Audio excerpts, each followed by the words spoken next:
What is up everyone, my name is Mai and today I'm going to teach you how to cut something in DaVinci Resolve, right? It actually isn't that hard, right? Over here you can see these buttons right here in the edit menu. So you can click right here, right? Even if you put your mouse on it, it should say blade, edit mode, shortcut key B. So from now on you can just click wherever you want, and if you decide like, hey, look, that was good enough, you press A again, so it automatically goes to your mouse, and you just press delete and delete.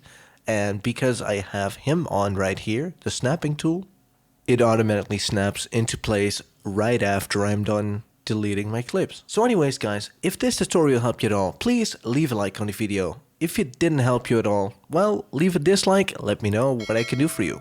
Other than that guys, hope to see you guys real soon.